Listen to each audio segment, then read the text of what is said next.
चलिए, ये तो रोज आने पे था। अब जो है हम लोग पढ़ने वाले हैं चौथा कॉलिगेटिव प्रॉपर्टी, ऑस्मोटिक प्रेशर।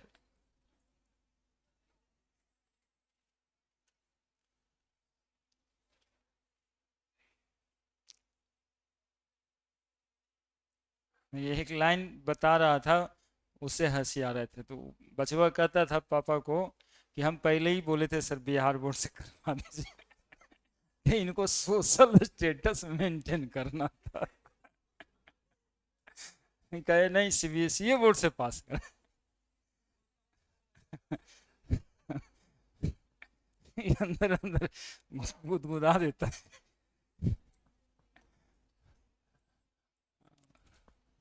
जैसन हैं वैसने न रहेंगे। क्या कहें।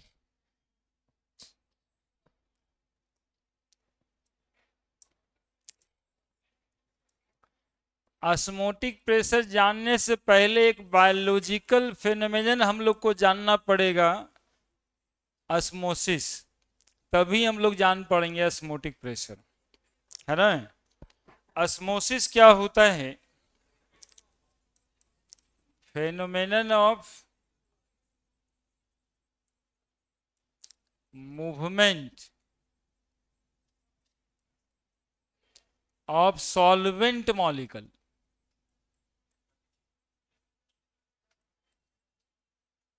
Water molecule from the region of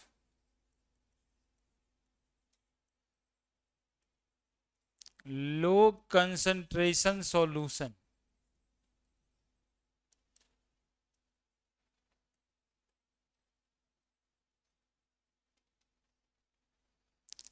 to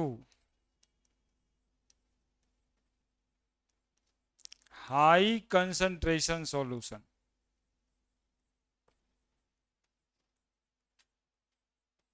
across the semi permeable membrane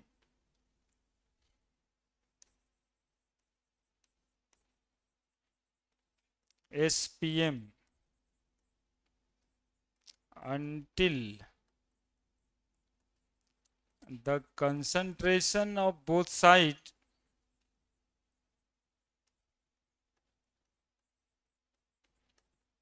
equal.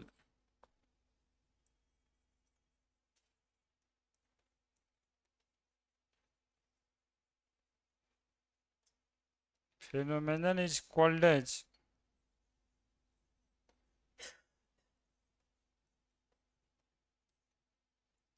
osmosis. Phenomenon of movement of solvent या water molecule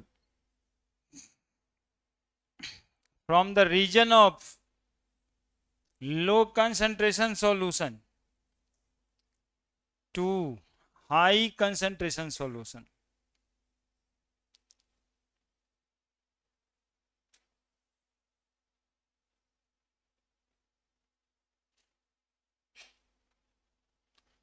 Across the semi permeable membrane. Semi permeable membrane समझते हैं ना? Until the concentration of both sides is equal, phenomenon is called as osmosis.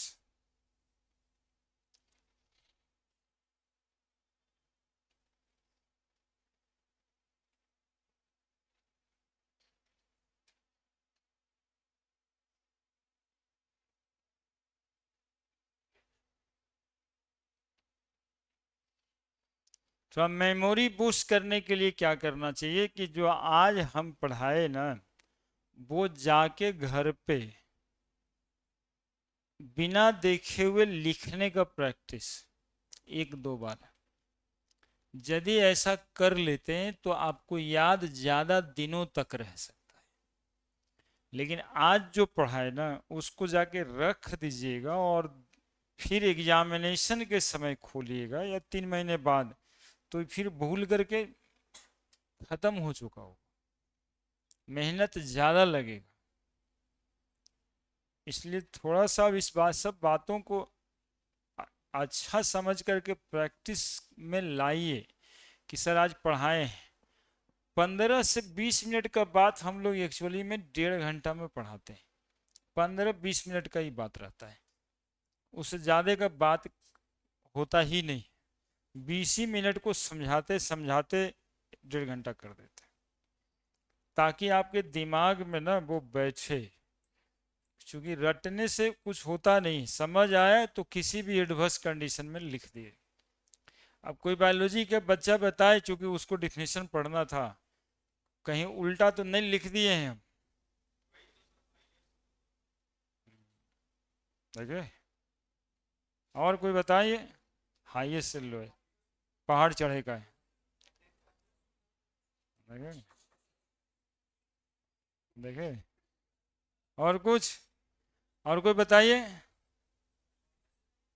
Higher से lower होगा, मतलब गलत लिख दिया, हम गलत लिख दिए, गलत लिख दिए।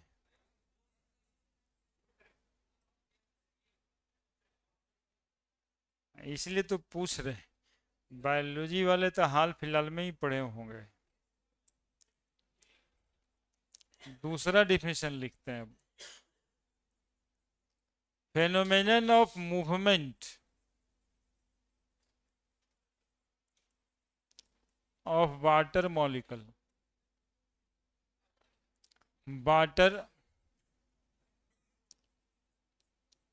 और solvent molecule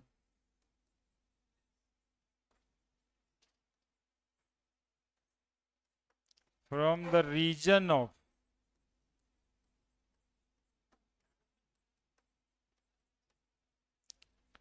high water concentration solution to low water concentration solution.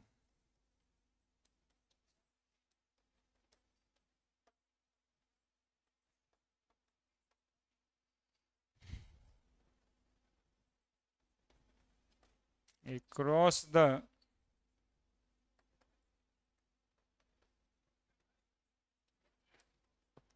semi-permeable membrane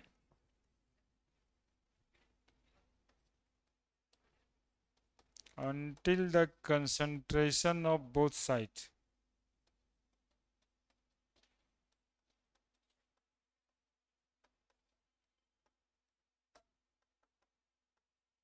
equal.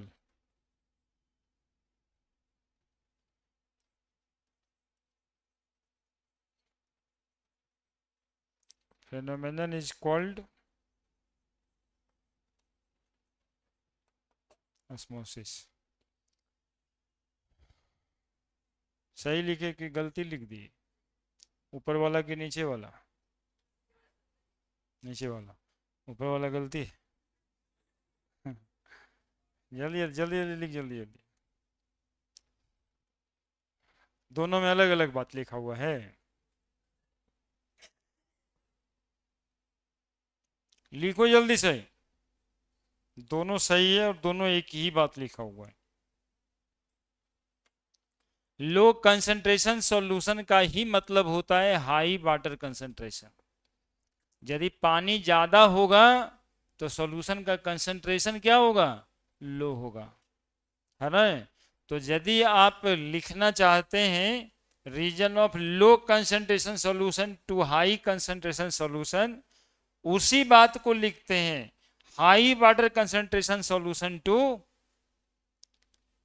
Low water concentration solution.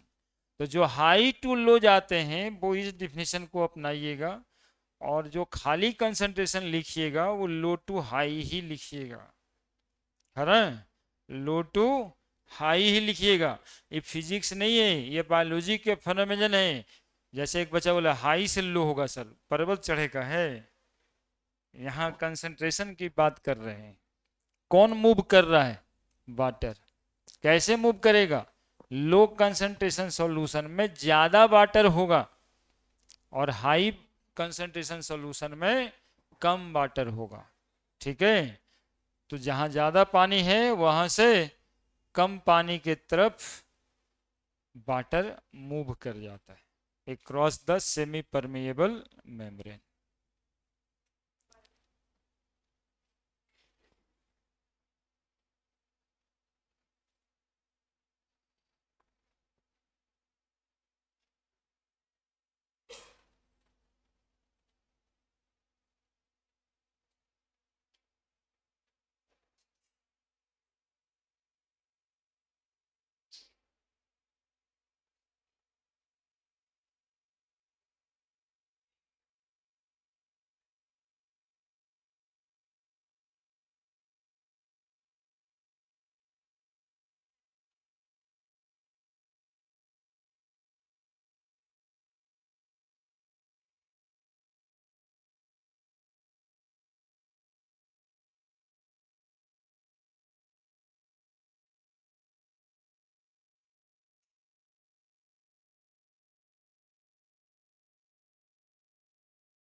तुम अपना कॉपी ले लेना जी, ऑफिस में है रखा हुआ, मिल गया है? उसको दे दिए थे। लिख दिया? दोनों डिफिनेशन क्लियर है? अब फोटो से क्लियर करो, देखो।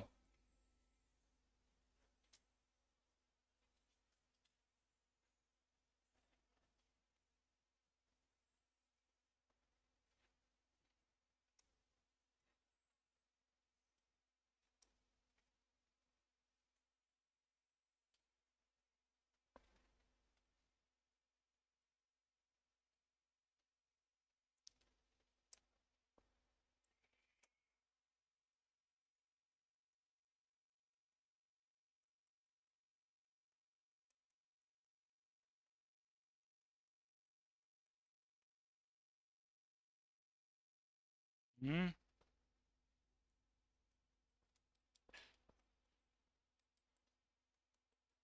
सॉल्यूशन बनाए हैं,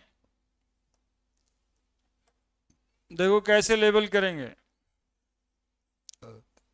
लो कंसंट्रेशन सॉल्यूशन या फिर हाई वाटर कंसंट्रेशन सॉल्यूशन, दोनों एक ही बात हुआ। लो कंसंट्रेशन सॉल्यूशन और high water concentration solution. High concentration solution या फिर लो वाटर कंसंट्रेशन सॉल्यूशन। ठीक है, हाई कंसंट्रेशन, शरबत बहुत मीठा होगा। हाई कंसंट्रेशन, बहुत मीठा होगा मतलब पानी कम ना होगा। शरबत फीका होगा, कैसे? पानी ज्यादा होगा। हाँ, यहाँ पानी पे फोकस कर रहे। ESPM मतलब semi permeable membrane. Semi permeable membrane किसको कहते हैं? इस मेम्ब्रेन में एक्चुअली में पोर्स होता है, पोर्स होता है, छेद होता है, ऐसा ऐसा, जिस छेद का साइज होता है 10⁻⁻10 मीटर। 10⁻⁻10 मीटर। बायोलॉजी वाले लोग जानते होंगे, 7 एंगस्ट्रम से 15 एंगस्ट्रम पोर साइज होता है सेमी परमिएबल मेम्ब्रेन का, है ना? 7 एंगस्ट्रम से 15 एंगस्ट्रम। तो 10⁻⁻10 मीटर से जिस पार्टिकल का साइज छोटा होगा वो इस होल से पास कर जाएगा, लेकिन जिसकी साइज बड़ा होगा वो पास नहीं करेगा। तो मूवमेंट ऑफ सॉल्वेंट मॉलिक्यूल इसलिए है कि सॉल्वेंट जो कोई होगा उसका पार्टिकल साइज 10⁻⁻10 मीटर से कम होगा। समझ में आई बात? और सिर्फ वही पास करेगा। सॉल्यूट पार्टिकल कोई भी होगा तो उसका साइज 10⁻⁻10 मीटर से ज्यादा होगा। सॉल्यूट पार्टिकल साइज कितना होगा? Greater than 10⁻⁻10 metre. सॉल्वेंट के particle size less than 10⁻⁻10 metre, तो सॉल्वेंट मॉलिक्यूल पास कर जाएगा। अब सॉल्वेंट मॉलिक्यूल वहां से पास करेगा जहां वो ज्यादा होगा, तो हाई वाटर कंसेंट्रेशन इधर है, तो वाटर का मूवमेंट उधर से इधर हो जाएगा। और ये कब तक होता रहेगा, तो बोलता है until the concentration of both side is equal, है ना। यानी इधर पानी का लेवल घटता जाएगा और इधर पानी का लेवल, जब तक कि दोनों तरफ का कंसंट्रेशन बराबर ना हो। कंसंट्रेशन बराबर ना हो, ये ना कि हाइट मिलाने लगिएगा कि दोनों का हाइट बराबर, दोनों तरफ का कंसंट्रेशन बराबर नहीं हो, चाहे ये इतना आ जाए और ये इतना आ जाए, है ना, इससे कोई फर्क नहीं पड़ता है। कंसंट्रेशन बराबर होने चाहिए, तब तक वाटर मूव करता रहेगा। इस फेनोमेनन को क्या कहते हैं, ऑस्मोसिस कहते हैं। क्लियर हुआ। सेमी परमेएबल मेम्ब्रेन के एक दो एग्जाम्पल्स याद रखिएगा आप। सेल मेम्ब्रेन तो होता ही है, parchment paper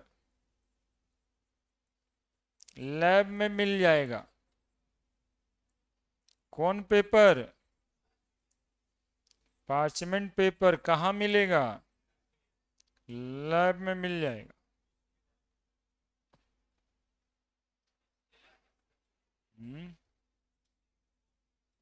cellulose acetate,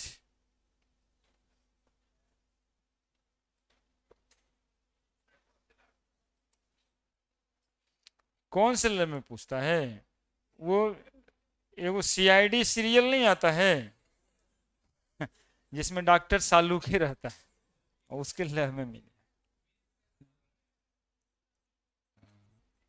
cellulose acetate ज्यादा होमली तो वही है, सेल्यूलोज नाइट्रेट। देखो जी, ये दोनों तो तुम लोग को फंसाने का तरीका था, एक्चुअली में बताना ये था। बिहार बोर्ड के ऑब्जेक्टिव क्वेश्चंस में रहता है, which of the following is semi permeable membrane, cellulose acetate, cellulose nitrate. ठीक है, समझ रहे हैं। और इसी से वो कपड़ा बनता है जी, रेयन का कपड़ा, है ना। Cellulose acetate, cellulose nitrate, cellophane membrane, ये सब अब जगह नहीं है। एग मेम्ब्रेन देखा है कभी, अंडा छीला है, और करेगा क्या, थोड़ा कम बेरोजगार प्याज छीलता है, थोड़ा ज्यादा बेरोजगार अंडा छीलेगा। एग मेम्ब्रेन, अंडा जो छीलता होगा ना, तो ऊपर का जो कवच है उसको हटाने के बाद भी एक पतला सा लेयर मिलता है, उसको एग मेम्ब्रेन कहते हैं, है ना। वो भी एक सेमी परमिएबल मेम्ब्रेन है। और ये सारे मेम्ब्रेन में क्या कॉमन होता है, तो बोलते हैं सर पोर साइज होता है, कितना का, 10⁻⁻10 मीटर का। एक्चुअली में मेम्ब्रेन तीन तरीके का होता है। पहला फ्रीली परमिएबल मेम्ब्रेन, जिसमें सॉल्यूट सॉल्वेंट दोनों आर पार जाता है। एक सेमी परमिएबल या सेलेक्टिव परमिएबल मेम्ब्रेन, जो ये जिसमें सिर्फ सॉल्वेंट पास करेगा, ठीक है। और एक इम्परमिएबल मेम्ब्रेन, जिसमें सॉल्यूट सॉल्वेंट कोई भी पास नहीं करेगा, जैसे cell wall, plant cell wall generally impermeable membrane होता है ना। वो भी लिखना पड़ेगा क्या, नहीं ना, सेल मेम्ब्रेन।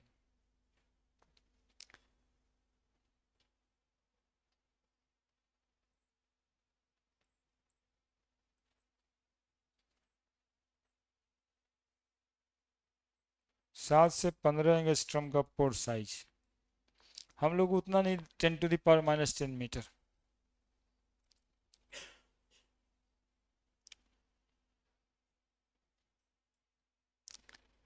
क्या मूव करेगा, वाटर की सॉल्यूट, वाटर या फिर सॉल्वेंट। हल्के में मत लीजिएगा, ये सवाल मेडिकल तक पूछा हुआ है।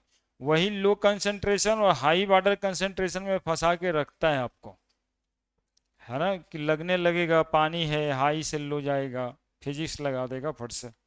मतलब वो नेचुरल फिनोमिनन है ना, वो दिखता है और वहाँ ऑप्शंस में रहता है। तो एग्जैक्टली ये दोनों। और एक वर्ड मिलेगा, हाइपोटोनिक सॉल्यूशन, हाइपरटोनिक सॉल्यूशन और आइसोटोनिक सॉल्यूशन।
लिख दिया।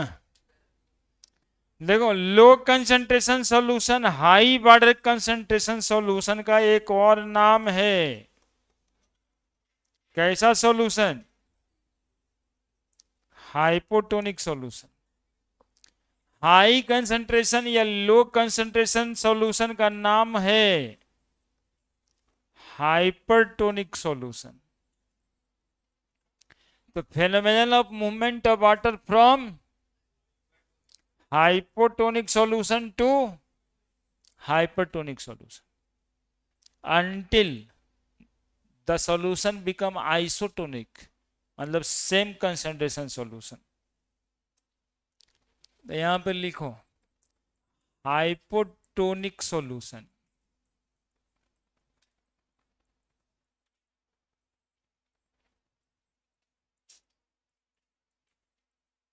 Solution of low concentration, hypertonic solution. हम्म।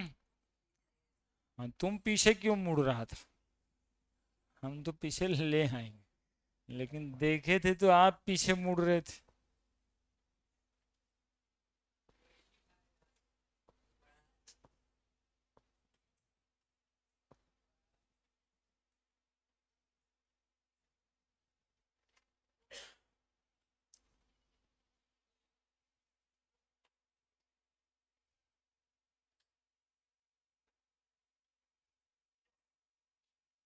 लिखे?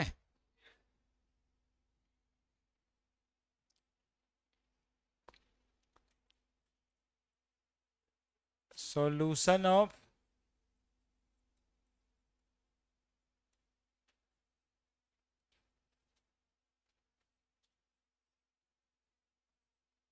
High concentration. लो कंसंट्रेशन का मतलब है high water concentration.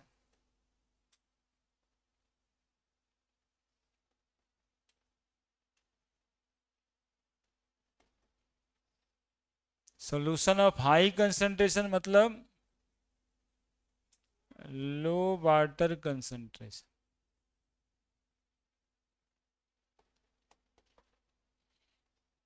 Isotonic solution.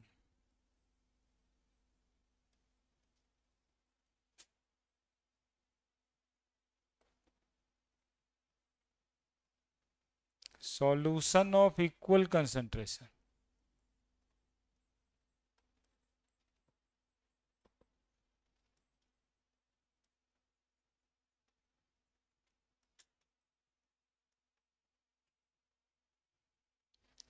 दो सॉल्यूशन जिसके कंसंट्रेशन इक्वल होंगे उसको क्या कहिएगा? आइसोटोनिक। तो एक और डिफिनीशन ऑस्मोसिस का हम लोग बना सकते हैं।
लिख दिया।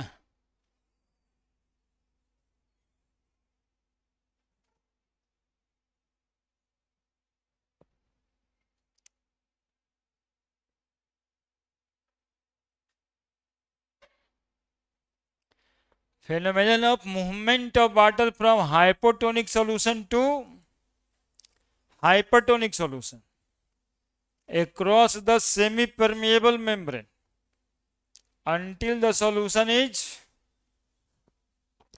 हाँ, ये पूरा का पूरा बायोलॉजी वाला डेफिनेशन है ना। तो तीन डिफिनेशन हम बता दिए आपको ऑस्मोसिस के, फेनोमेनन दिखा दिए। अब एग्जाम्पल से रियलाइज भी आपको करा देंगे, विजुअलाइज इसको कहते हैं, वो भी करा देते हैं। नहीं हुआ था सर, बड़ा गलती कर दिया हम बढ़ा के। ऑस्मोसिस दो तरह का होता है, एक इंडोस्मोसिस और एक एक्सोस्मोसिस, है ना। एंडोस्मोसिस में movement of water into the cell, cell के अंदर पानी चला जाता है जिसके वजह से सेल फूल जाता है, उसको एंडोस्मोसिस कहते हैं।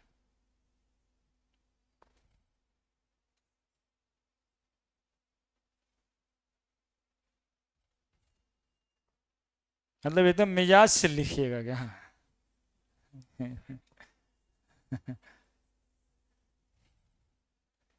ऑस्मोसिस कितना तरह का,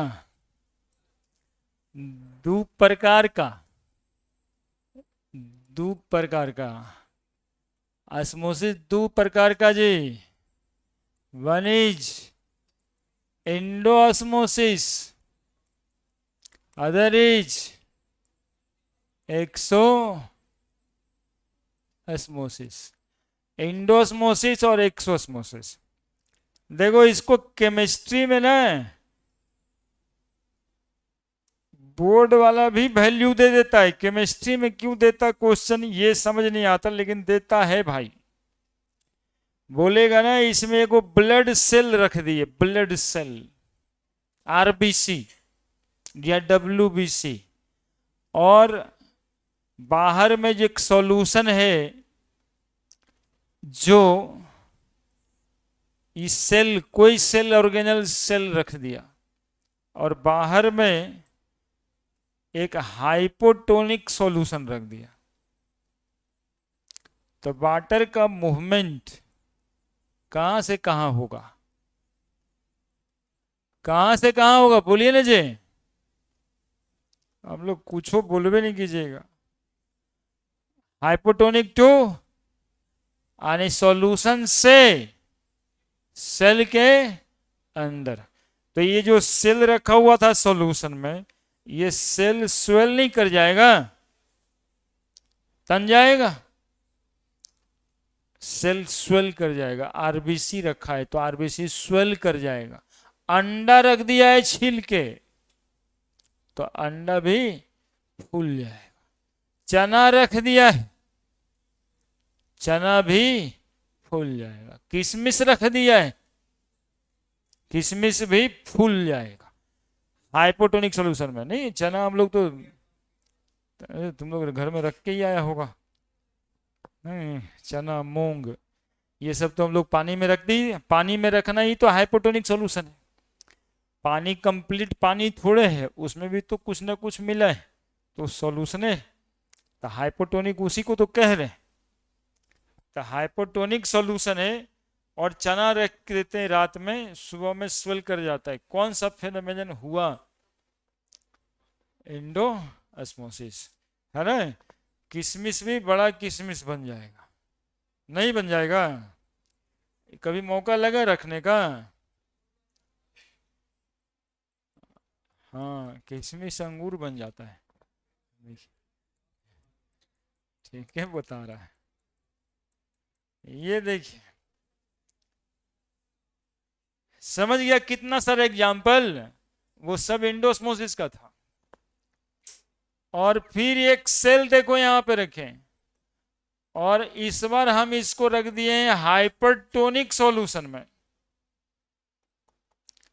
और सेल के अंदर होगा हाइपोटोनिक सॉल्यूशन। सेल के अंदर समझते हो ना, या सेल के अंदर ये सेल है पूरा, सब बात समझे हो ना। अब वाटर का मूवमेंट होता है हाइपोटोनिक सॉल्यूशन से हाइपरटोनिक सॉल्यूशन में, यानी इससे बाहर। वाटर का मूवमेंट सेल से हो जाएगा बाहर। क्या, सेल से पानी बाहर निकल जाएगा। तो ये सेल जो ऐसे रखे थे, ये सेल और पिचकू बन जाएगा।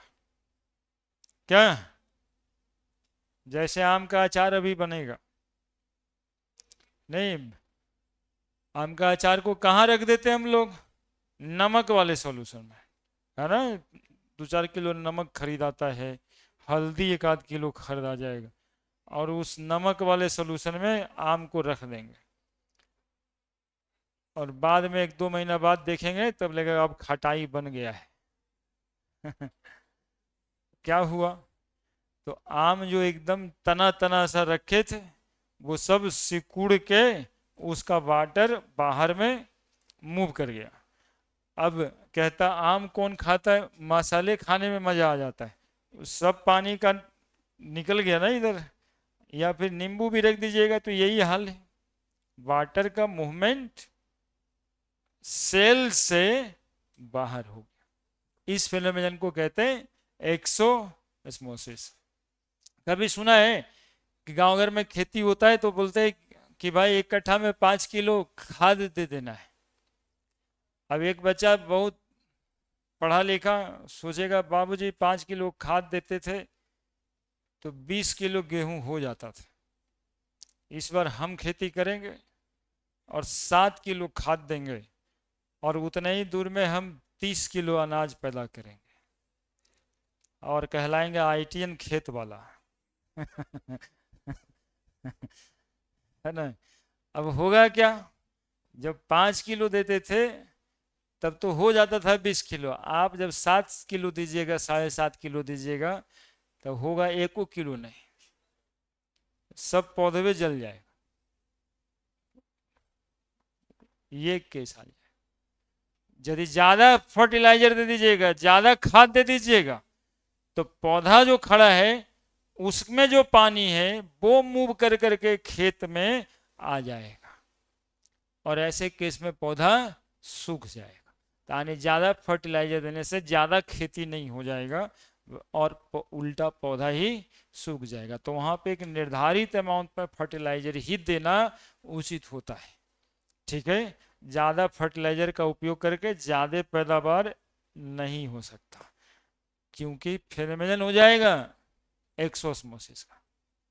Movement of water out from the cell, movement of water out from the cell called as exosmosis.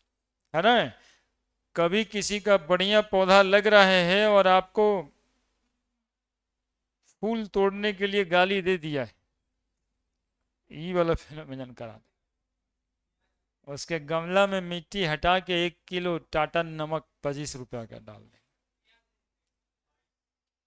बस जैसे ही वो मिट्टी भी देखे पौधा ही नहीं रहेगा, फिर फूल ना हमने देगा ना वो अपने लेगा। ये एक्सोस्मोसिस हुआ है। बायोलॉजी में इसको क्या बोलते हैं जी? प्लाज्मोलाइसिस। तुम लोग को याद ही नहीं रहता है यार। और इसको बोलते हैं इम्बाइबिशन। इम्बाइबिशन से सेल स्वेल कर गया। सेल स्वेल को बायोलॉजिकली कहा जाता है टर्जिड सेल।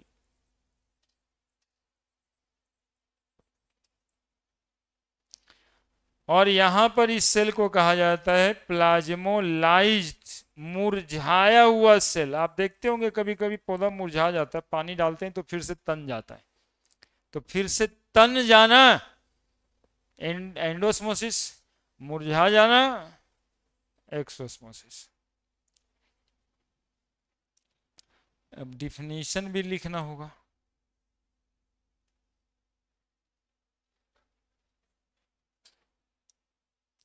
लिखता है क्वेश्चन आपको आता, जानते क्या है? Define endosmosis, right it's one application. वही एप्लीकेशन है, किसमिस स्वेल कर गया, अंडा फूल गया, आरबीसी स्वेल कर गया। थोड़ा दिमाग लगा के कभी कभी आपको, आप देखिएगा क्वेश्चन बैंक सीबीएसई बोर्ड वाला, तो उसमें लिखेगा an RBC is placed in 1 molar NaCl solution which considered hypertonic in comparison to cell cytoplasm. What will happen to this cell? Lisbon region। तो यदि हाइपरटोनिक हो गया और सेल के कंपैरिजन में, तो सेल के कंपैरिजन में हाइपरटोनिक हो गया, कौन सा फेनोमेनन हो जाएगा? एक्सोस्मोसिस। आप क्या लिखिएगा, सेल श्रिंक लिख दीजिए। प्लाज्मोलाइसिस नहीं याद रहता है, सेल श्रिंकिंग है ना, ये कॉमन सा शब्द है, सेल श्रिंक। इसीलिए हम कहते हैं आपको, सिर्फ हम कहते हैं, अभी बता देते हैं, वेरी बिगनिंग है, आज पहली बार कहें कि आप लोग जो है, जो भी सीबीएसई बोर्ड वाले लोग हैं, वो एक क्वेश्चन बैंक साथ में रखिए अपने बोर्ड का, एक आईआईटी का, इतना मिनिमम काम है, एक एनसीईआरटी का, एक एनसीईआरटी रख लिए, एक बोर्ड में जो पेपर आया वो रख लिए, एक आईआईटी में जो पेपर आया वो रख लिया, या मेडिकल में जो पेपर आया वो रख लिया। इसके अलावा कोई काम है जी? काम ढूंढते बाजार में है झूठे। इतना ही तो काम है आपको, आप इतना कर लीजिए, देखिए आपको कहीं डरने की जरूरत नहीं है, सब जगह आप तंदुरुस्त फिट। किस तरह का क्वेश्चन आता है ये तो कम से कम देखिएगा ना। अब जैसे यही क्वेश्चन है और उस समय जब ये अचानक से आता है, तो आप अपने सर को ब्लेम करते, आप स्कूल को ब्लेम करते, आपको मिलता क्या है फिर बाद में? खाली ब्लेम ही नहीं कर सकते हो कि इस तरह से हम लोग को बताया ही नहीं गया था कि एक सेल को एक मोलर सॉल्यूशन में रख दिया तब क्या होगा। आरबीसी को नमक वाले सॉल्यूशन में रख दिया है, आरबीसी तो हम लोग में होता है, नमक में कैसे रखेगा? ये सब सोचिएगा। तो ये सब से मुलाकात आपको हो जाएगा। अब क्या करना है, क्वेश्चन बैंक खरीदवे कीजिएगा अक्टूबर में, वही कम अभी से शुरू, चैप्टर वाइज करते जाएं, फिर काहे के लिए वो मैराथन दौड़िएगा? नहीं, 24 घंटा 12 घंटा पगला पगली का भीड़ बना के,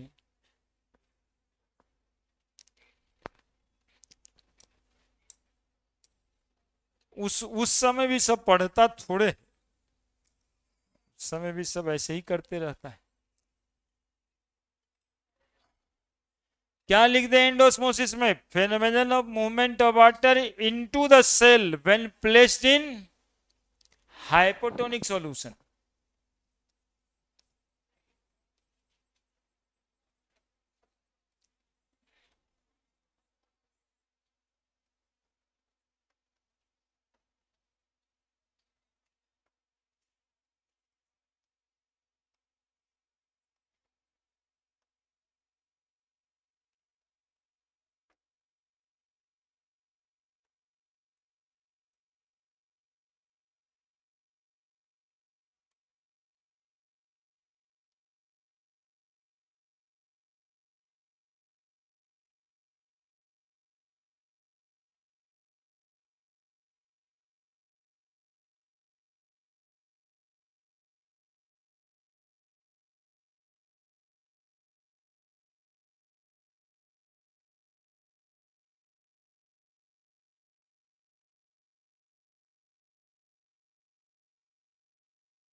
result in swelling of cell. अरे देखो ना, समझने के लिए, सेल क्या होगा इसमें? इंडोस्मोसिस result in,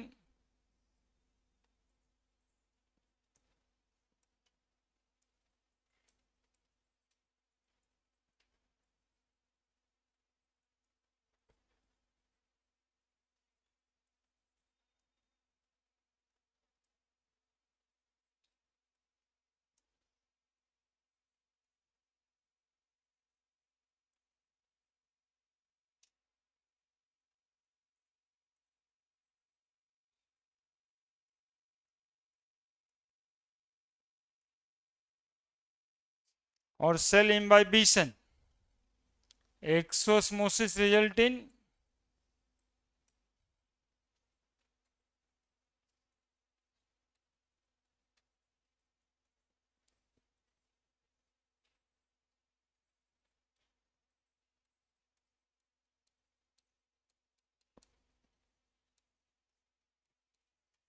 shrinking of cell और प्लाज्मोलाइसिस, सिकुड़ जाना।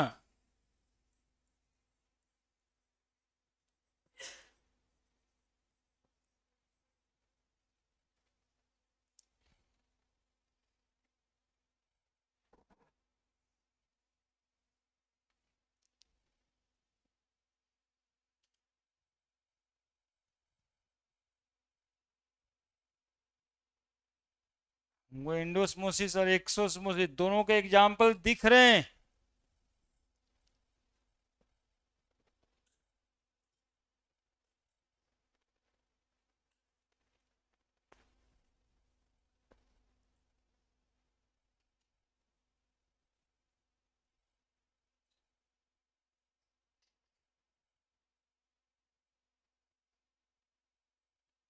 तो कहाँ थे हम बता रहे थे कि एनसीईआरटी के क्वेश्चंस बनाइए, बोर्ड्स के क्वेश्चन बनाइए। जिनका बिहार बोर्ड वाला है उनको बहुत ज़्यादा परेशान होने की जरूरत ना, वो सीधा आईटी का क्वेश्चन बनाइए।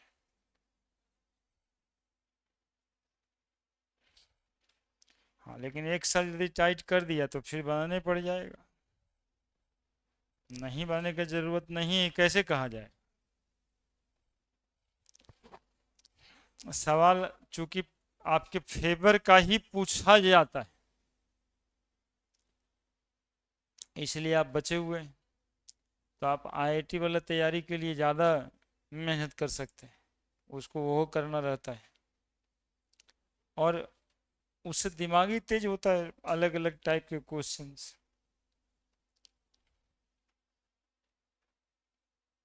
पूरा इसका जो है ना 4 लाइन 5 लाइन का क्वेश्चन भी बना देता है कि एक सेल को इतना कंसंट्रेशन, इतना मोलरिटी, इतना ये। अब दो केस ना हो गया, सेल के अंदर सॉल्यूशन है इतना कंसंट्रेशन का, बाहर में जो सॉल्यूशन है वो इतना कंसंट्रेशन का। यानी आप खुद ही मेजर कर लो हाइपरटोनिक कौन है, हाइपोटोनिक कौन है, पानी का मूवमेंट किधर से किधर होगा, फिर रिजल्ट में सेल कितना फूलेगा। पूरा पूरा एक पैराग्राफ वाला क्वेश्चन, एक पेज का क्वेश्चन जो सीबीएसई बोर्ड का बनता है वो बनाया जा सकता है ऑस्मोटिक प्रेशर पर। यानी वो सॉल्यूशन का 5 नंबर क्वेश्चन का जो जगह है वो एक जगह यहाँ पर बनता है ना, जो कि सारे फेनोमेनन है। ठीक है, बड़े। अब इसको आईआईटी और मेडिकल वाले लेवल में केमिस्ट्री के थ्रू ले जाते हैं। प्लाज्मोलाइसिस का एग्जाम्पल तो खुद ही अब बगल में जो पीछे देखता है वो इम्बाइबिशन का एग्जाम्पल, देखिए दो एग्जाम्पल सीधा दिखाई दे रहा है।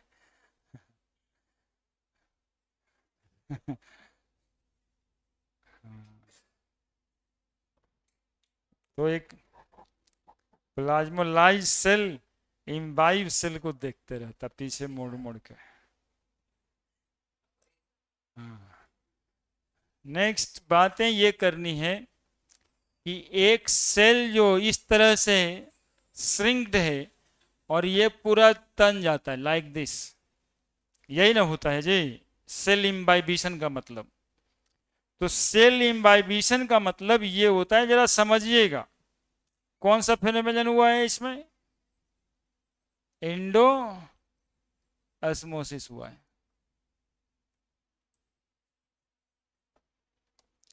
कौन सा फेनोमेनन हुआ है, एंडो ऑस्मोसिस हुआ है। समझ में आ रहा है। पानी इसके अंदर सेल के अंदर गया, तो जब पानी सेल के अंदर गया और ये सेल मेम्ब्रेन सेल के अंदर पानी गया और सेल तनता चला गया, इस सेल को हम लोग कहते हैं टर्जिड सेल। अभी लिखे पहले भी थे, ठीक है।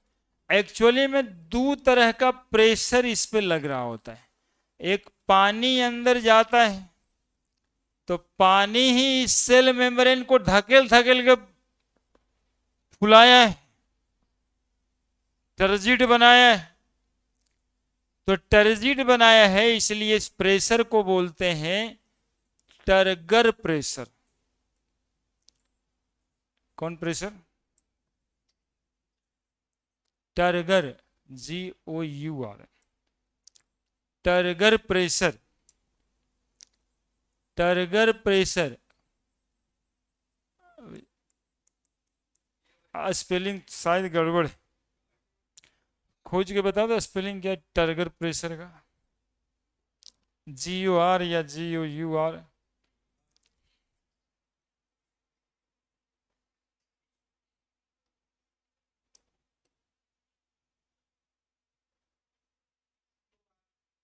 GOR ही ना, UR झूठे लिख दिए।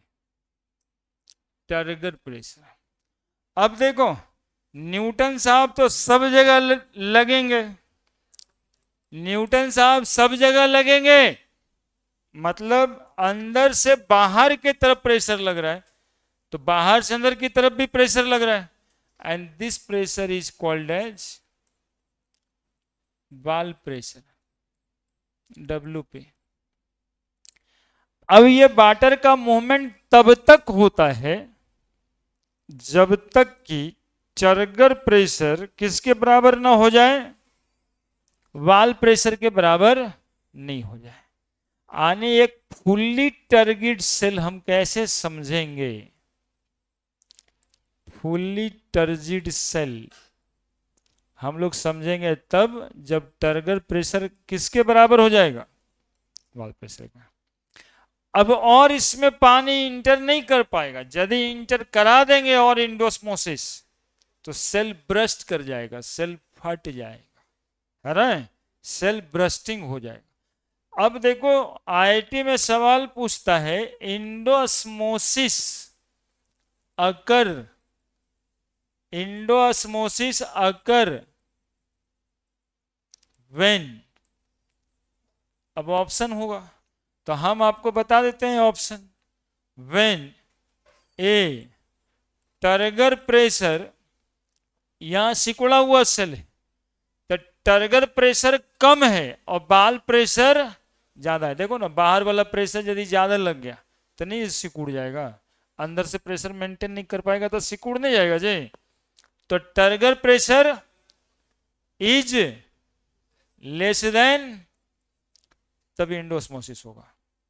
कहां तक होगा? To turgor pressure equal to wall pressure. Endosmosis does not occur या सेल ब्रस्ट कर जाएगा when turgor pressure is greater than wall pressure, then cell क्या कर जाएगा, ब्रश कर जाएगा। तो endosmosis occurs when turgor pressure is less than wall pressure. ये केमिस्ट्री के IIT का क्वेश्चन है। तुम लोग इसके साथ झूठे छेड़छाड़ करते हो, जो भी करते हो देखो पसीना आने लग गया। कोई भी किया है तो गड़बड़ किया है।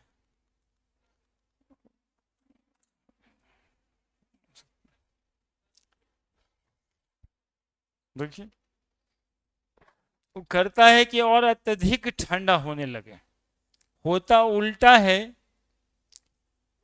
चूंकि हमने करवा के रखा हुआ भी है को बाहर वाले वो जो मोबाइल का रिमोट से नहीं छेड़छाड़ हो, मतलब वो बंद ही हो जाए, फैन पे आ जाता है, कंप्रेसर बंद हो जाता है, वही हुआ है। जो भी करते हैं बेकार ही करते हैं हमारे समझ से।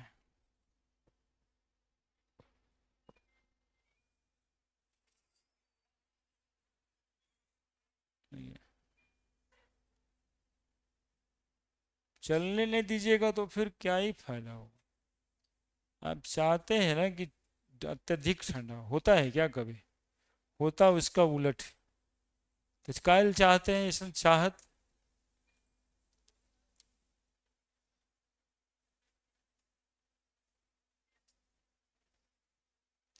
मतलब आप चाहते हैं कि ठंडा हो तो हमारे मन से, नहीं तो नहीं हो।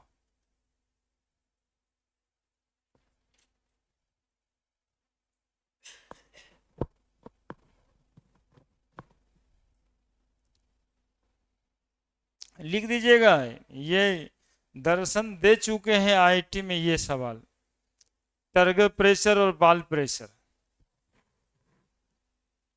जल्दी, एक तरह का प्रेशर और आएगा, सक्शन प्रेशर, एक अस्मोट तो आएगा अस्मोटिक प्रेशर। समय लग ही जाता है।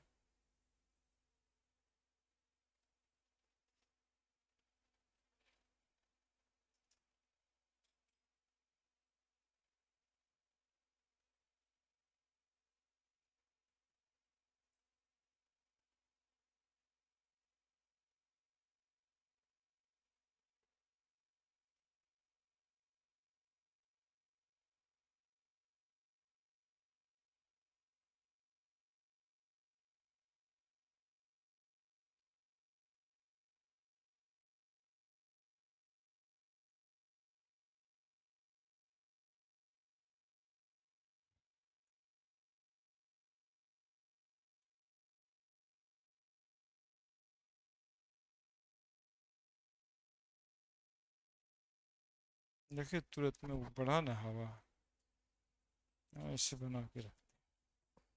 क्या यार,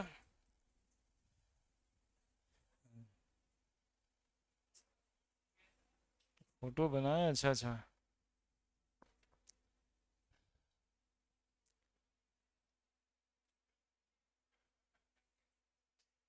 और एक्सोस्मोसिस में ठीक उल्टा होगा, वो वाला turgor pressure greater than wall pressure, है ना।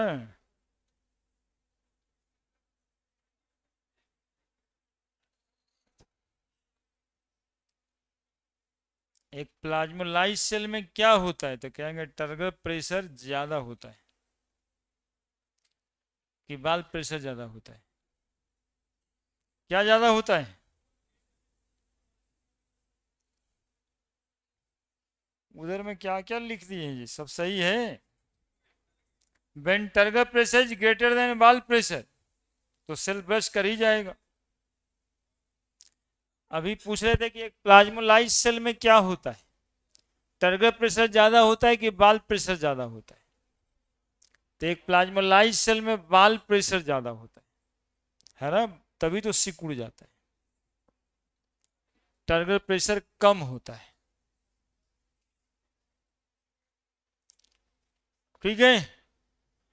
अब प्रेशर, टर्गर प्रेशर बाल प्रेशर होते हुए चलते हैं हम लोग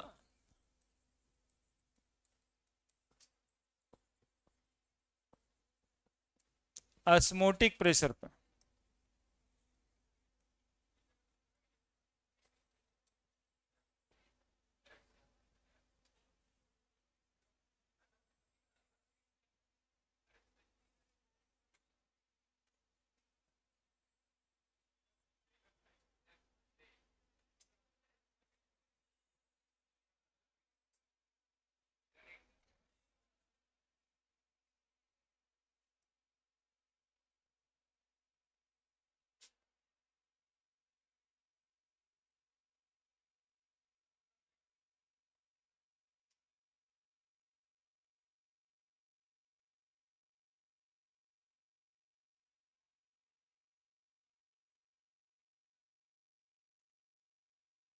देखो जी, क्या बनाए देखा है, ऐसा वाला चार बनाए, दोनों का एक ही कॉमन बॉल है और वो सेमी परमिएबल मेम्ब्रेन है।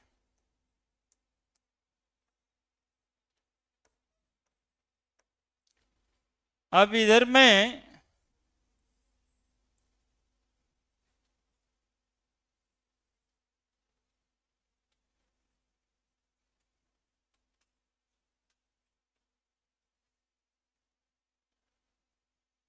इधर में एक सॉल्यूशन रखे हैं,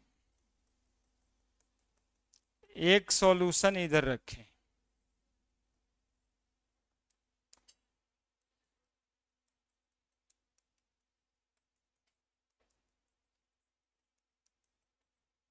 है ना।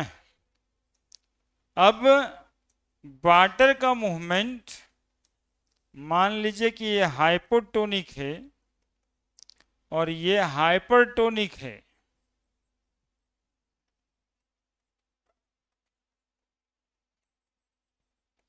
तो वाटर का मूवमेंट हाइपोटोनिक सॉल्यूशन से कहाँ हो जाएगा? अरे हो जाएगा हाइपरटोनिक सॉल्यूशन में। अब वाटर मूव करके इधर से इधर जाएगा नहीं, थोड़ा स्मार्ट नहीं बना है फोटो, थोड़ा और मेहनत करना, मतलब मिटा के बनाए। चलेगा, थोड़ा सीधा बनाना तुम लोग। हाँ थोड़ा सा इधर में झुक गया है। तो वाटर का मूवमेंट इधर से इधर होगा और वाटर के मूवमेंट इधर आने से हो सकता है इधर का लेवल बढ़े, ऐसे है ना, पानी इधर से घटे और इधर से पानी बढ़े बढ़े बढ़े बढ़े, यहाँ तक बढ़े, यहाँ तक। अभी तक आइसोटोनिक नहीं हुआ, वाटर का मूवमेंट हो गया, आइसोटोनिक नहीं हुआ, वहां पिस्टन लगा हुआ है, समझ रहे हैं? तो पिस्टन लगा हुआ है भाई, तो वाटर का मूवमेंट तो हो ही रहा है। तो अब और मूवमेंट होगा तो पिस्टन को धक्का देगा ऊपर, और हम चाहते हैं कि अब इससे पानी ऊपर जाएगा तो गिर ही जाएगा ना बाहर। तो एक एटमॉस्फेरिक प्रेशर तो लग ही रहा है इस पिस्टन के साथ, एटमॉस्फेरिक प्रेशर पी, जो सब जगह लग रहा है। ठीक है, अब हम के पानी का मूवमेंट हम और ऊपर आने नहीं देंगे। ठीक है, तो इस पर हम लोग क्या करेंगे बताओ? अपने कूद के बैठ जाएंगे। अल्लाह, अब देखिए कैसे आता पानी, बोलो आएगा पानी? अरे पानी आएगा। अब हम बैठ गए इस पर जाके, रोकने के लिए पानी का जो प्रेशर आ रहा था, जाकर के बैठ गए। और हमारी जरूरत नहीं है तो यहाँ पे और हल्का आदमी भी है, उसको कह दिए कि बैठ जाइए, और जरूरत नहीं तो और हल्का आदमी को बैठा दिए, और जरूरत है तो हमसे भारी भी एक आध गो है। लेकिन हम पिस्टन के पोजीशन को हिलने नहीं देंगे। तो बताइए, जब पिस्टन का पोजीशन हिल ही नहीं रहा है तो वाटर का मूवमेंट होगा क्या इधर से इधर? भले सॉल्यूशन आइसोटोनिक नहीं हुआ है लेकिन वाटर का मूवमेंट हो पाएगा क्या? रुक गया ना फेनोमेनन, रुक गया ना फेनोमेनन। वाटर का मूवमेंट, नेट मूवमेंट रोक दिए ना, वाटर का मूवमेंट अब नहीं होगा। इसी प्रेशर पाई को अस्मोटिक प्रेशर कहते हैं, इसी प्रेशर पाई को अस्मोटिक प्रेशर कहते हैं। यही यूपी है। हाँ देखो, यूट्यूब वाला भाषा जानता है, मतलब क्या होता है।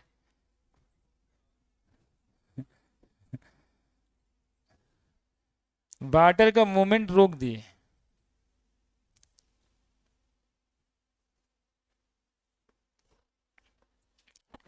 the minimum extra pressure which required to stop the phenomenon of osmosis is called as osmotic pressure.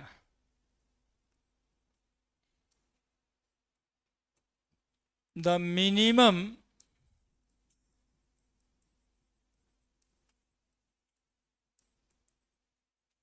extra pressure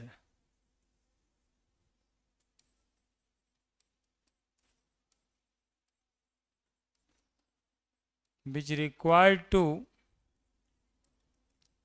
stop the phenomenon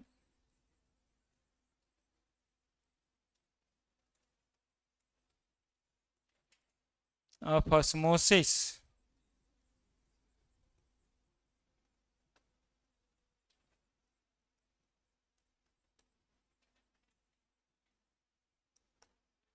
known as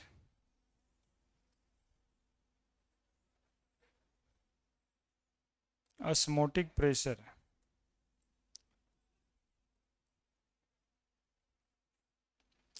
phenomenon of movement of water, net movement of water रुक जाएगा, लेकिन water का movement नहीं रुकेगा। Water जितना इधर से इधर आता है ना, उतना इधर से इधर भी जाता है, लेकिन नेट मूवमेंट ऑफ वाटर रुक जाएगा। तो ऑस्मोसिस रुक जाएगा, लेकिन मूवमेंट ऑफ वाटर इक्विलिब्रियम पे आ जाएगा। तो osmotic pressure also known as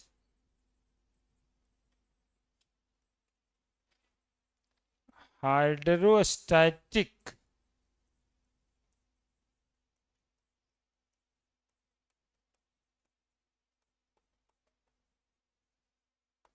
equilibrium pressure.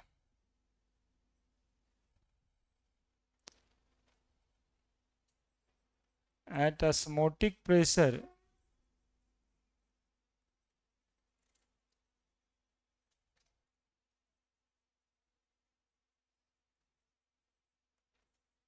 movement of water is in equilibrium.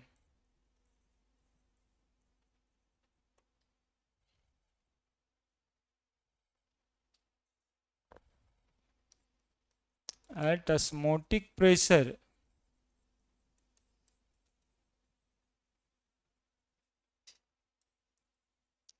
the net movement of water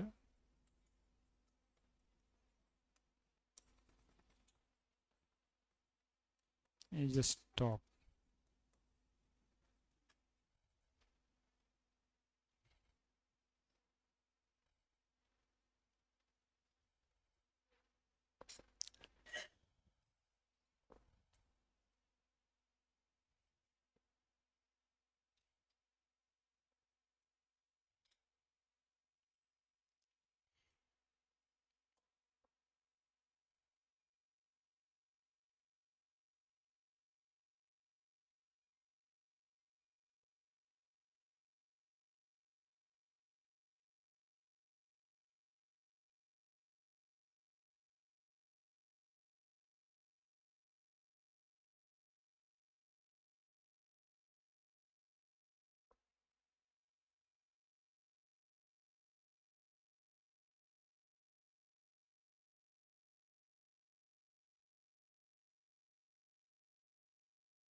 लिखा।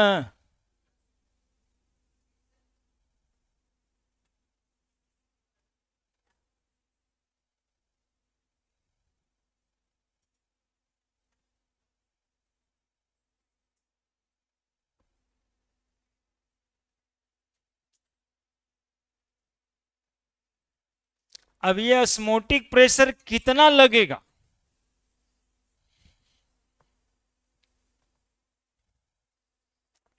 कभी कभी पढ़ भी लिया करो यार।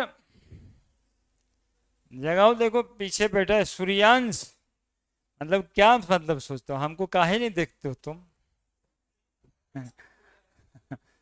हमको जरा बताओ, हमने देखने में क्या दिक्कत है? हाँ?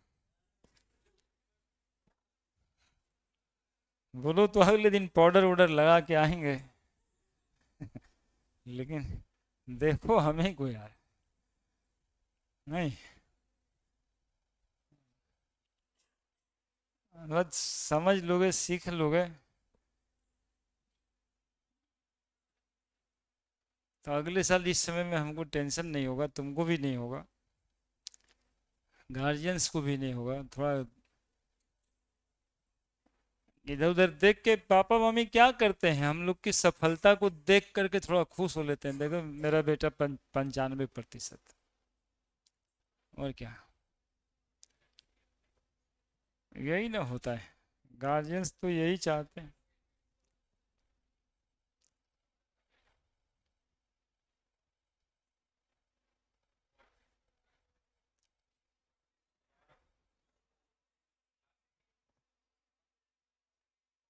Stop at osmotic process, net movement of water is stop. osmosis कहेगा तो स्टॉप, लेकिन मूवमेंट ऑफ वाटर अकर्स, मतलब समझता है ना, जितना पानी इधर से इधर जाएगा उतना ही पानी इधर से इधर भी आएगा, क्योंकि इसमें पोर्स है। फोर्स है तो जितना इधर से इधर जाएगा उतना इधर से इधर आएगा। अब ये osmotic प्रेशर कितना लगेगा, देखिएगा एक बात हम छेड़ के रखे थे पहले से कि हम बैठ जाते हैं प्रेशर लगाने ना, या हमसे कम वजन वाला उसको बैठा देते हैं, या हमसे ज्यादा वजन वाला उसको बैठा देते हैं। यही बात जो छेड़े हैं, किस बात पर डिपेंड करता है, किस बात पर डिपेंड करता है, कितना वाटर का मूवमेंट इधर से उधर होना है, कितना प्रेशर से ये पानी सक कर रहा है। It create a suction pressure, Hindi में कहते हैं चूसक दाब। हाँ, पानी चूस रहा है, तो ये चूस रहा है पानी, इससे चूस रहा है पानी, चूसक दाब लगा के पानी चूस रहा है। That pressure is called as suction pressure. और इसी सक्शन प्रेशर, यही सक्शन प्रेशर जितना ज्यादा होगा उतना ज्यादा यहां पे कौन सा प्रेशर होगा, ऑस्मोटिक प्रेशर। अब ये सक्शन प्रेशर कहां से डिसाइड करेंगे, बोले जितना थ्रस्टी होगा, थ्रस्टी प्यासा, जितना ये प्यासा होगा उतना जोर से चूस रहा होगा पानी। तो प्यासा कितना होगा भाई, तो जितना ज्यादा कंसंट्रेशन होगा, हाइपरटोनिक जितना ज्यादा होगा। यानी अल्टीमेट कहां पे बात चला गया साहब, कंसंट्रेशन पर, कि यदि ये सॉल्यूशन हाई कंसंट्रेशन का होगा तो हाई सक्शन प्रेशर लगा देगा, और जितना ज्यादा सक्शन प्रेशर लगाएगा उतना ही ज्यादा हमें ऑस्मोटिक प्रेशर देना होगा। तो osmotic pressure directly proportional to concentration of solution.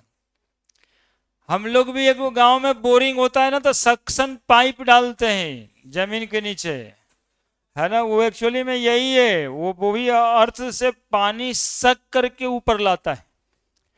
हाँ, मोटर में वही है, अर्थ अर्थ वही कहे बोरिंग होता है, तो सक्शन पाइप लगता है। हालांकि गांव में जाते जाते उस पाइप का नाम सेक्शन पाइप हो जाता है, लेकिन वो उसका नाम एक्चुअली में सक्शन पाइप है ना। नहीं, लोग सेक्शन पाइप भी कहने के बाद कहता है सक्शन में डाले, नहीं वो है सक्शन, लगाना उसको यही है, सक्शन प्रेशर। चापाकल से जो हम लोग लगाते हैं, तो हम लोग जितना प्रेशर लगाते हैं वो सक पानी ऊपर सक करके लाता है, वो फिर बाहर फेंक देता है। हाँ, तो osmotic pressure depends on,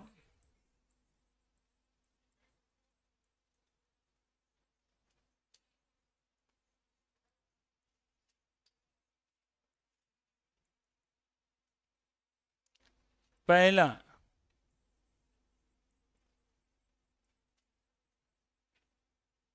concentration of solution, pi directly proportional to सी।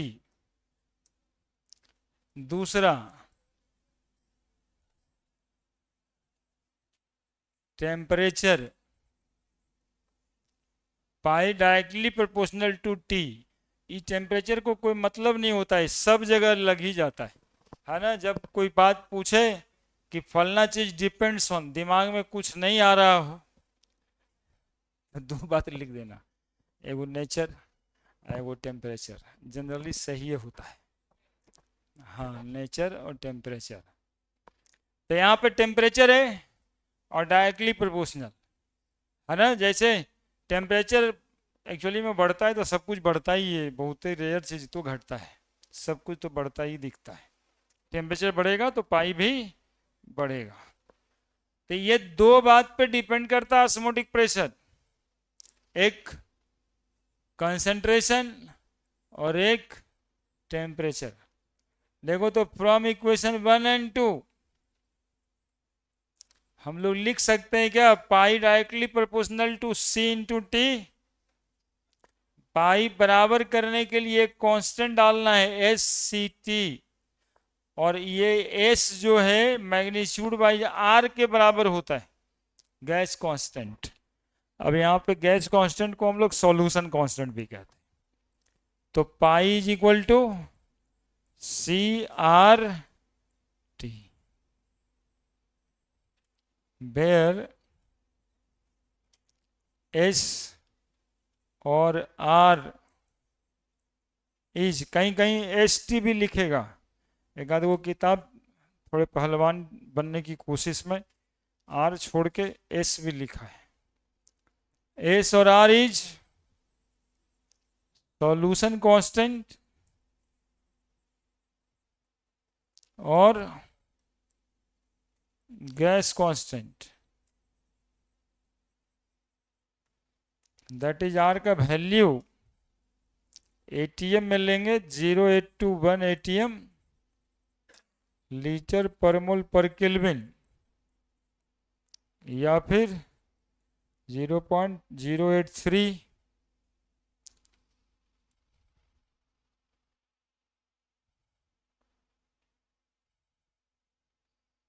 0.12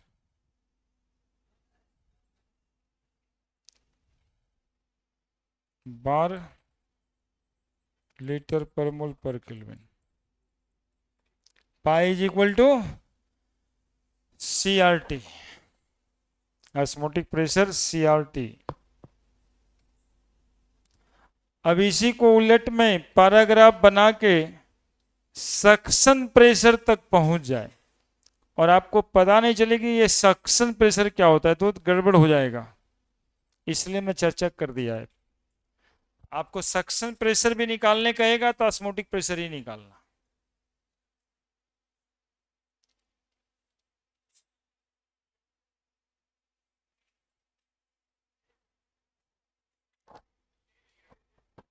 ठीक है, तो pi is equal to C R T. अब बोला जाएगा ना कि ऑस्मोटिक प्रेशर एक क्वालिटेटिव प्रॉपर्टी है, कैसे बताइए। तो आपको यही तो प्रूव करके बताना है कि पाई डायरेक्टली प्रोपोर्शनल टू सी है। ई कंसंट्रेशन, कंसंट्रेशन सी जो लीजिएगा यहां पे वो मोलरिटी का फॉर्मूला लेंगे आप। कंसंट्रेशन वैसे कुछ भी हो सकता है, लेकिन यहां पर क्या होगा, molarity, number of mole by volume. ठीक है, pi is equal to C R T, और सी में मोलरिटी। कैलकुलेशन ऑफ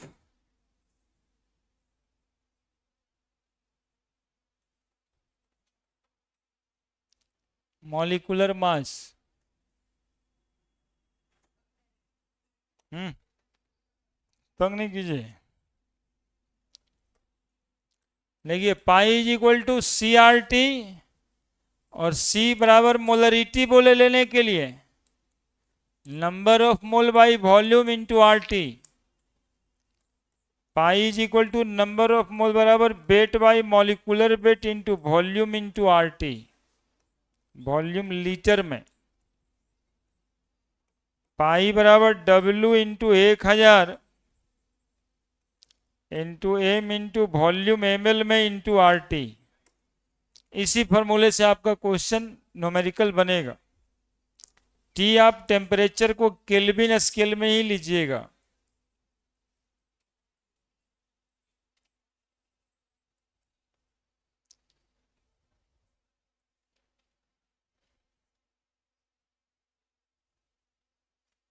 तब देखिए W क्या है, वेट ऑफ सॉल्यूट। M क्या है,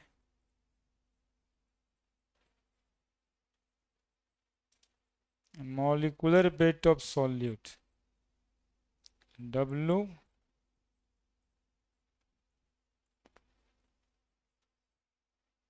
weight of solvent, V volume of solution. W बड़का तो है भी नहीं।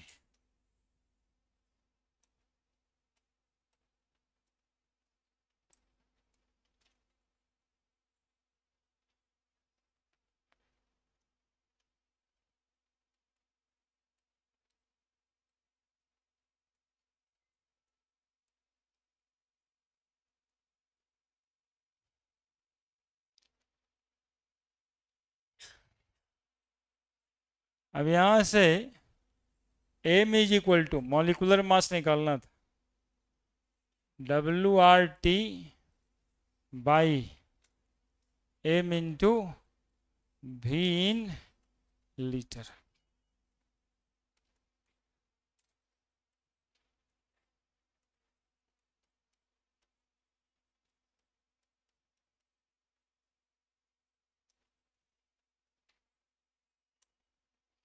Molecular mass of unknown solute निकल जाएगा। क्या बोलिए, क्या? अच्छा,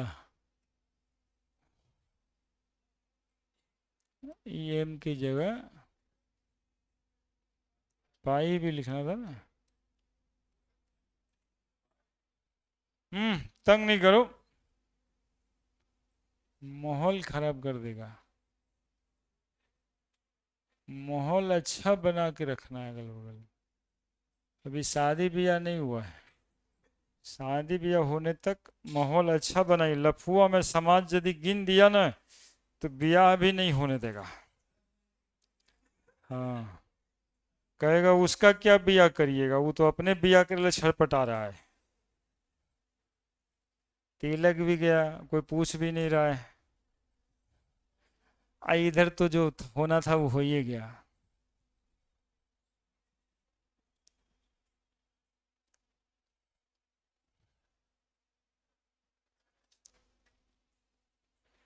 फिर समाज छोड़ता नहीं है, ऐसे लोगों को न्योता में जाने के लिए रखता है। उसको कोई काम नहीं रहेगा, घर बार भी बंडे है, तो जहाँ भेजेगा वहीं चला जाएगा।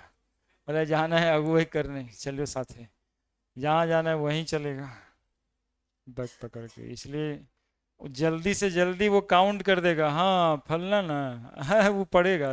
देखे नहीं थे फलना के बिया में आया था कैसे नाच रहा था, देखे नहीं थे? अगला नहीं देखा था, उसको जनाएगा अरे वही था वो जो बार बार नलिया में गिर जा रहा था। ऐसा नरेटिव सेट कर देता है, हालांकि तुम नहीं थे हो सकता है, लेकिन समाज में अब ये नरेटिव सेट किया जा रहा है तेरे बारे में। क्या वो सदिया में आया था, उसके बाद वो नाली में बार बार गिर जा रहा था, फिर वो तीसर का वो कहेगा अरे फलनवे के बेटा था। अब लीजिए, इसलिए वो सब में भी जाना नहीं है, लगन उगन में चल जाते हैं आप लोग, जाइएगा झूठे बदनाम कर देगा सब। हाँ एकदम बहुत, मतलब कहिए कि हमको फुर्सत नहीं है भाई, हमारा परीक्षा है, पढ़ना है, एक क्लास छूट जाएगा, ये सब बोलिए आप, नहीं तो ये सब करने लगेगा सब। और उसका मेन एम रहता है कि ये सब बोल दें ताकि इसका बिया नहीं हो। अब बिया नहीं होगा तो फिर हमारे यहाँ बैठल रहेगा, जो कहेंगे वो करेगा। हाँ इसने छुपा के रखे एकदम से पेश होगा। अब जैसे देखिए अंबानी साहब का बेटा पेश किया पूरे बाजार में, जब जियो कंपनी लॉन्च किया वो बेटा के साथ साथ में, तो लगा जैसे कि बोयाम से अभी अभी निकाल के लाया है, प्रतीत हो गया। वो सब अब तरित हो जाता है, एक के बार प्रतीत हो जाता है। देखा ही पहले नहीं गया था कहीं, बस एक बार देख लीजिए, देखिए यही भाई साहब हैं, अभी ये जियो यही देखेंगे। तो वैसे प्रतीत होना चाहिए सब। आई एकदम रेड़ तेड़ की तरह डीजे में नाचले चलता है। और क्या क्या गाना पे। एक मिनट, कंपैरिजन। 6 बज गया। अच्छा, कंपैरिजन ऑफ टू सॉल्यूशन। चलिए अगला दिन हम यहीं से स्टार्ट करेंगे, फिर क्वेश्चन बनाएंगे, है ना। कंपैरिजन ऑफ टू सॉल्यूशन नहीं होता heading, comparison of osmotic pressure of two solution. अच्छा लंबा खासा है, तो ठीक है ना।